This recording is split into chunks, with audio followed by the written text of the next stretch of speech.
Right. ఇక సాక్షి స్టూడియోలో మనతో ఉన్నారు. ఆయనకి పరిచయం అక్కర్లేదు, ఖచ్చితంగా చెప్పచ్చు అది.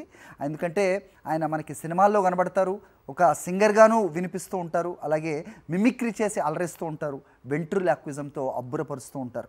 మీకు ఐడియా వచ్చేసే ఉంటుంది. శివారెడ్డి గారు మనతో ఉన్నారు. రైట్. సో చాలా సందర్భాల్లో నిమజ్జన కార్యక్రమం ఇదే రోజున మనం చాలాసార్లు కలిసాం సార్ సాక్షి స్టూడియోలో.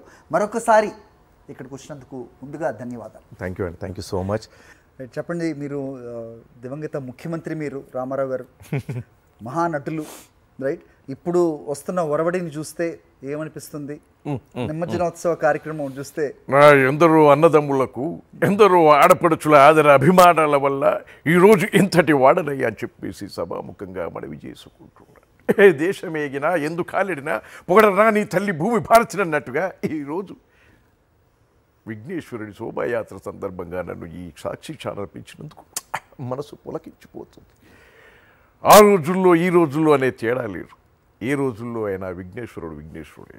అన్ని దేవతల కన్నా ముందు విఘ్నేశ్వరుడు అన్నట్టుగా చెప్తూ ఉంటారు. ఆ భగవంతుడు, ఆ విఘ్నేశ్వరుడు అంటే నాకెంతో ఇష్టం. ముందుగా వారిని పూజించిన తర్వాతే ఇంకా ఏ దేవుడికైనా మనం దండం పెట్టుకుంటాం. బ్రహ్మాండం సార్, ఒక్కసారి గుర్తు తెచ్చారు. ఇప్పుడు రామారావు గారి వాయిస్లోనే సార్ ఎన్ని వేరియేషన్స్ ఉంటాయంటే, మనకి పాతాళ భైరవిలో అఫ్కోర్స్ ఏజ్ పరంగా కూడా అవ్వచ్చు, ఒక రకంగా ఉంటుంది. ఆయన మిడిల్ ఏజ్లో చేసిన పాత్రలు అవ్వచ్చు, చివరి అంకంలో చేసిన పాత్రలు అవ్వచ్చు, దేనికదే అని చెప్తూ ఉంటారు. అవును, అంటే ఆయన ఒక్కొక్క టైంలో ఒక్కొక్క విధంగా మాట్లాడేశారు. లైక్ యంగ్గా ఉన్నప్పుడు అవునా అమ్మ ఎందుకు చచ్చు ఆ రోజుల్లో ఇలా ఉండేది. దాని తర్వాత కొంచెం ఏమంటివి కొంచెం బేస్ పెరిగింది. అవునా అమ్మ ఎందుకు చచ్చు ఆ రోజు ఇలా ఉండేది. రైట్. ఏమంటివి జాతిని పొమ్మున సూదుని కింద అర్హత లేదు. ఎంత మాట ఇది క్షాత పరీక్ష గాని క్షత్తి పరీక్ష కాకూడదు, ఇది కుల పరీక్ష ఎందువా అట్టి నీ తండ్రి భద్వాజుడు అది గుస్సాకమని సంభవం ఇంత ఏలా అస్పత్పితామహుడు గురుకుల ఉద్దుడైన ఈ శాంతవులు ఇట్లా ఉండేది. దాని తర్వాత వచ్చేసరికి ఏమంటివి జాతి నిపమున్న సూతుని కింద నీరు అర్హత లేదండువా. ఎంత మాట ఇది క్షాత్య పరీక్ష గాని క్షత్రియ పరీక్ష కాకూడదు, ఇది కుల పరీక్ష ఎందువా అట్టి నీ తండ్రి భద్వాజుడైనది అది గుపుసాగమని నీ సంభవం ఏంటిది. ఇంత ఏలా అస్మత్ పితామహుడు గురుకుల ఉద్దుడైన ఈ శాంతులవుడిదే కులం మట్టి కుండలో పుట్టింది కదా ఇది ఏ కులం కమాంచం ఈ విధంగా ఉంటుంది. సో అట్లా ఒక్కొక్క టైంలో ఒక్కొక్కలాగా అట్లా చాలామంది ఆర్టిస్టులు ఉన్నారు. లైక్ ప్రకాష్ రాజ్ గారు, ఆయన పాత్రకు తగ్గట్టుగా వాయిస్ చేంజ్ చేసుకుంటూ పోతుంటారు. నేను అసలే మొనర్కనే అది ఉండేది స్టార్టింగ్లో. దాని తర్వాత తండ్రి పాత్రలు వేసినప్పుడు ఎవరు చెప్పారా మీ అమ్మ నేను బాగున్నామని ఎవరు చెప్పారా ఇట్లా కొంచెం ఇంకా బేస్ పెరిగింది.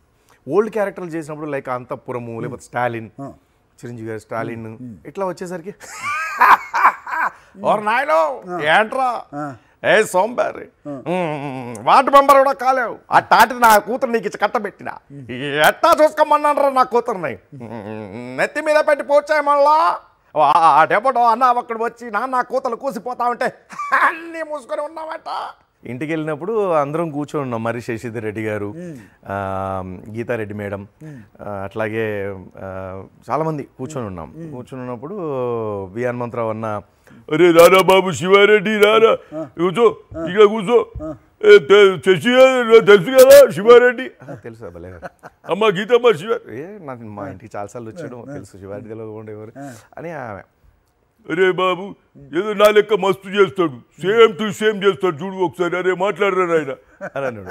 అంటే బయట ఏదో భోజనాలు పెడుతున్నారు అప్పుడు ఆయన వాయిస్లో బయట వాళ్ళని తిట్టినాను.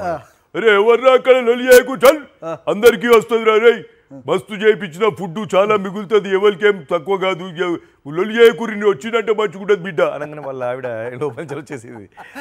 ఏమండి ఎందుకు అరుస్తున్నారు ఏమైంది అని. అరే వాడు మాట్లాడిన దానికి నీ మాట్లాడిన తేడా తెలుసు లోపల నువ్వు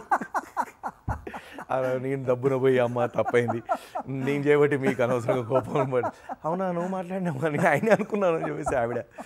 ఇట్లా సరదాగా కొన్ని సందర్భాలు క్రియేట్ అయినాయి. అట్లా వైఎస్ రాజశేఖర గారిని కూడా నంది అవార్డ్స్ అప్పుడు ఆయన ముందు ఆయన్నే ఇమిటేట్ చేయడం, ఆ రోజు కూడా ఎం సత్యనారాయణరావు గారిని, రోషయ్య గారిని, చంద్రబాబు నాయుడు గారిని ఇట్లా రకరకాల వ్యక్తుల్ని చేయడం అనేది ఆయన ఎంత అంటే ఒక చిన్న పిల్లోడు మాదిరి మారిపోయి నవ్వాడు.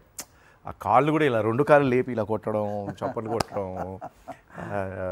అదే వైఎస్ రాజశేఖర గారు అయితే ఎలా మాట్లాడతారు అన్నప్పుడు నెత్తి పట్టుకొని నన్ను కూడా చేస్తున్నాడు అన్నట్టుగా. మీరు చేసిన భక్తి రస పాత్రలు ఎవరు చేస్తుంటారు అక్కినేని గారు, ఎలా అనిపిస్తుంటుంది మీకు ఈ సందర్భంలో? ఆ విషయానికి వస్తే అంత ఇది గారి మాట్లాడాల్సినంత గొప్ప వ్యక్తిని కాదని అనుకుంటా. ముందుగా మీరే అన్నారు నాస్తికుడు అని. నాస్తికులు ఏం మాట్లాడతారు, ఏమీ మాట్లాడాలనుకుంటారు. బట్ మీరు అడిగారు కాబట్టి తప్పకుండా చెప్పాల్సిన బాధ్యత నాకు.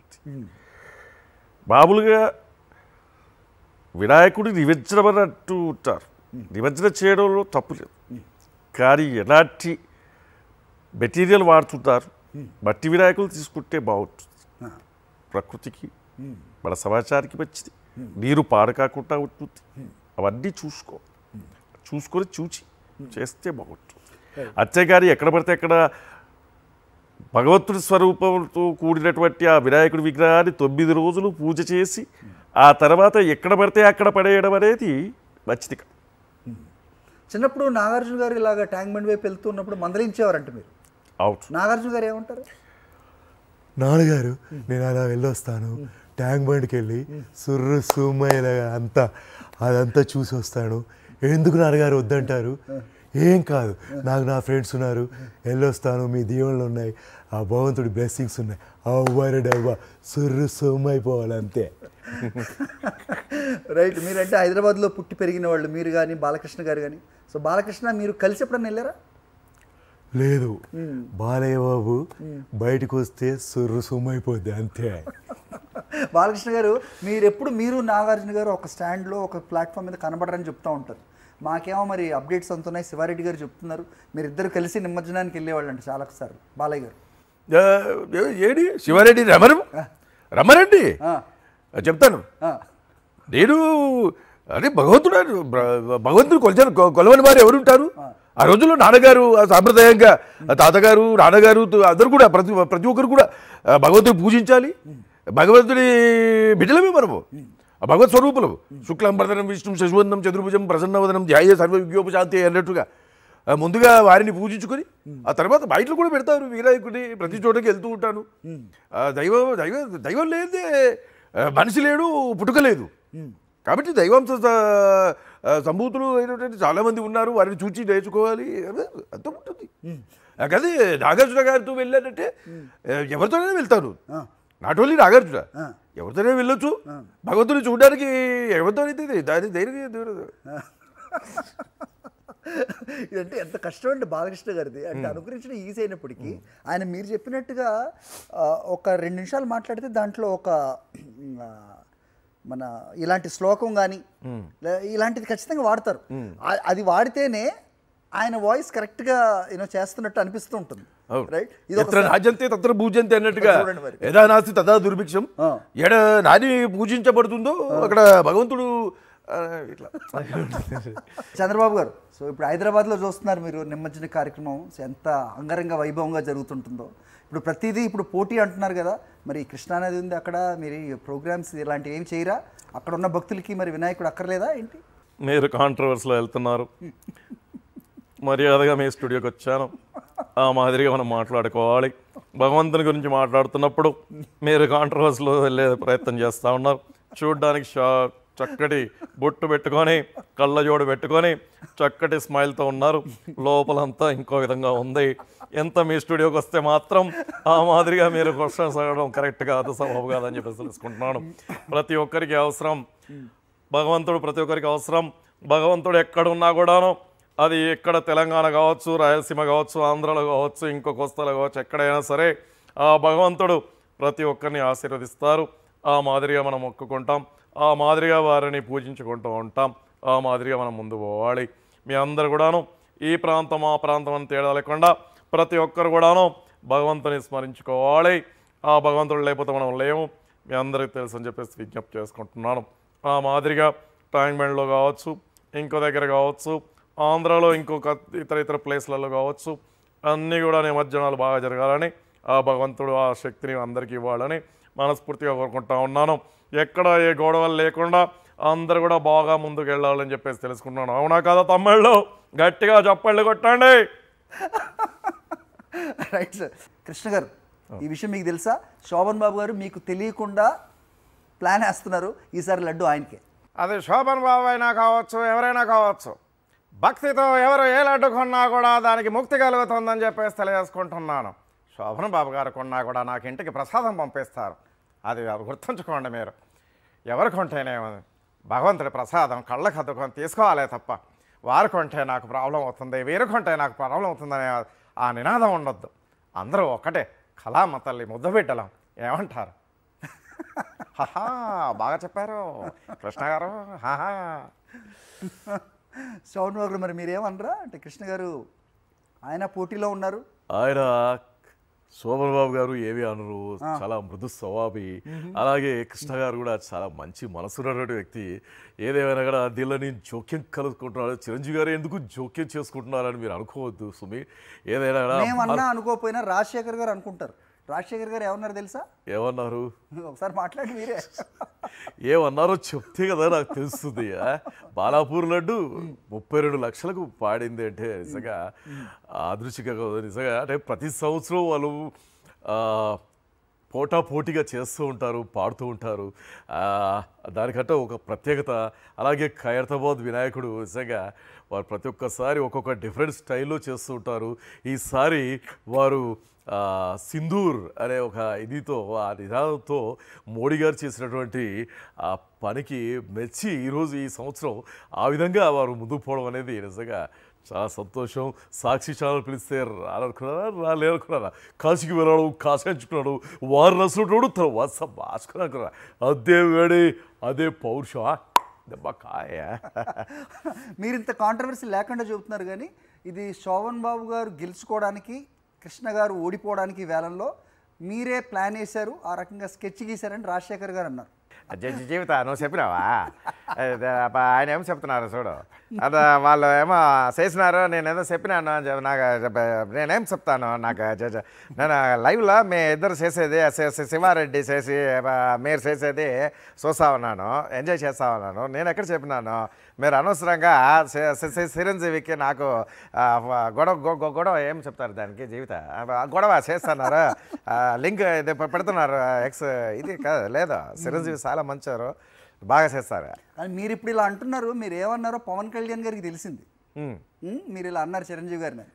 ఏం చెప్పాను పవన్ కళ్యాణ్ గారు? మేమేం చెప్పాము? మీకు ఏమైనా చెప్పామా? రాజశేఖర్ గారు ఏం చెప్పలేదు, అన్నయ్యతో ఏం అనలేదు, నేనేం వెళ్ళలేదు. ఏదేమైనా కూడా భగవంతుడి కార్యక్రమంకి వచ్చినప్పుడు సరదాగా నవ్వుతూ ఉండాలి. ఏ కాంట్రవర్సీగా తీసుకోవద్దు, ఎవరు పర్సనల్గా తీసుకోవద్దు. ఏ ఆర్టిస్ట్ను ఇమిటేట్ చేసినా, ఏం మాట్లాడుకున్నా కూడా అది ఒక సరదాగా తీసుకోవాలి తప్ప దాన్ని మనం కాంట్రవర్సీ చేయొద్దు. అవునా కదా? రైట్. ఈయన కూడా అంటే సినిమాల్లో ఖుషి టైంలో ఒకలా ఉండేది, ఇప్పుడు రాజకీయాల్లోకి వెళ్ళిన తర్వాత సో అబద్ధాల విషయం పక్కన పెట్టినా సో వేరేగా ఉంటుంది. వాయిస్ కానీ లేకపోతే మాడ్యులేషన్ మీరు చెప్పినట్టు కానీ ఇది మీరు గమనిస్తూనే ఉంటారా యాజ్ అ మిమిక్రీ ఆర్టిస్ట్? గమనిస్తూ ఉంటాము. బట్ సినిమాల్లో చెప్పే డైలాగ్ డెలివరీలు డిఫరెంట్గా ఉంటాయి. కానీ స్టార్టింగ్లో తను పార్టీ పెట్టినప్పుడు ఆ సినిమా డైలాగ్ ప్రభావం ఉండింది. ఇప్పుడు ఇంకా నార్మల్గా మాట్లాడేస్తున్నారు. రోజు చూస్తే ఆ రోజు మనం అనుకున్నట్టుగా మనం పార్టీ ఉద్దేశించి చెప్పినటువంటి అక్కడ ఇట్లా అట్లా స్మూత్గా పోతా ఉంది. స్టార్టింగ్లో ఆ రోజు చెప్పాను మీ అందరూ తెలుసు అట్లుండేది. ఆ ఫోర్స్ తెలంగాణ కాంగ్రెస్ విషయానికి వస్తే ఇప్పుడున్నది మీరు చూస్తున్నారు ఎంఎస్ఆర్ గారు, రైట్? సో మీరున్నప్పుడు రాజకీయ ఒరవడి ఒక రకంగా ఉండేది, మరి ఇప్పుడు చూస్తుంటే ఏమనిపించేది? మీరున్నప్పుడు కాంట్రవర్సీలకి ఏం తక్కువ లేదు మీరు చేసిన వ్యాఖ్యలతో. చేస్తారు రాజకీయ వాటిని కాంట్రవర్సీలు అవన్నీ నడుస్తూనే ఉంటాయి అని చెప్పుకుంటారా? ఇవన్నీ చెప్పుకునే ముచ్చట్లు కాదు. అంటే మా కాంట్రవర్సీ అప్పుడు ఏముండేదంటే మీరు అని సంబోధించుకునేటోళ్ళం. అయ్యా మీరు ఏం మాట్లాడుతున్నారు, మీరు చేసిన పనులు చూసుకోరు, ఒకసారి మీరు వెనక్కి తిరిగి చూస్తే మీరు చేసిన పనులు ఎట్లుంటాయి అవన్నీ చూసుకోరయ్యా అని చెప్పేటోళ్ళు. ఇప్పుడు అట్లా కాదు. ఏమరా సన్నాసి, ఈయాసి, ఊఆసి అనేది తిట్టుకుంటే తప్ప ఇంకేం లేదు. కాంట్రవర్సీ ఉండాలి. ఒక పొలిటికల్ లీడర్ అన్నప్పుడు చక్కగా ఉండాలి, మంచిగా ఉండాలి, చేయాలి, చెప్పాలి, ఒకరికొకరు మర్యాద ఇచ్చుకోవాలి, చేయాలి. ఇదేంటా నాకు అర్థం కాదు. ఊ అంటే తిట్టుకున్నాడేనా? వాళ్ళని వీళ్ళు తిట్టుకుంటారు, వీళ్ళని వాళ్ళు తిట్టుకుంటారు. దానిలో కొంచెం బూతులు దొల్లుతూ ఉంటాయి.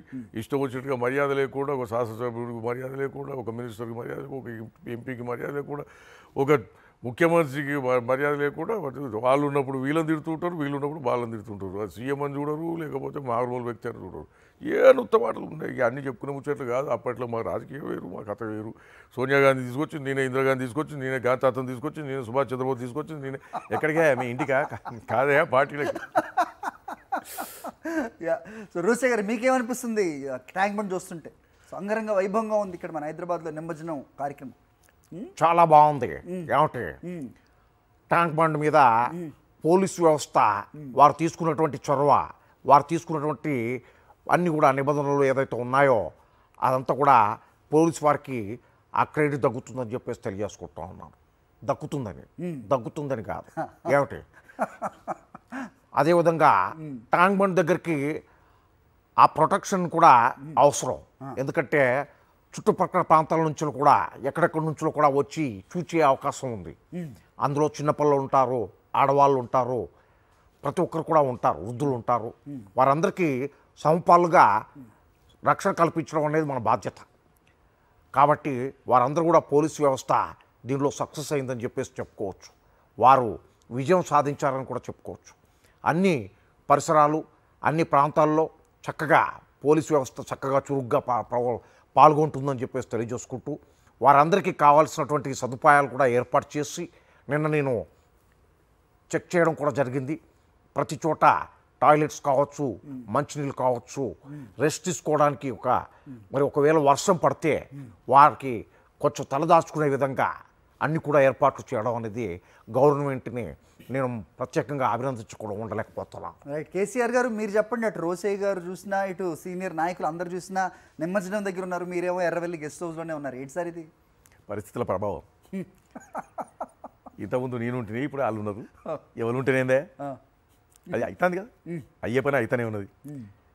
ఏదో వేరే ఇష్యూలా నేను ఇరవెల్లో ఉన్నా, గెస్ట్ హౌస్లో ఉన్నా, పార్టీ మీటింగ్లు ఉన్నాయి, కథ ఉన్నది, కార్యక్రమం ఉన్నది, మాట్లాడేది ఉన్నది, కొన్ని డిసిజన్స్ అర్జెంట్ డిసిజన్ తీసుకునేది ఉన్నది, దానికోసమని ఇక్కడ ఉన్నా.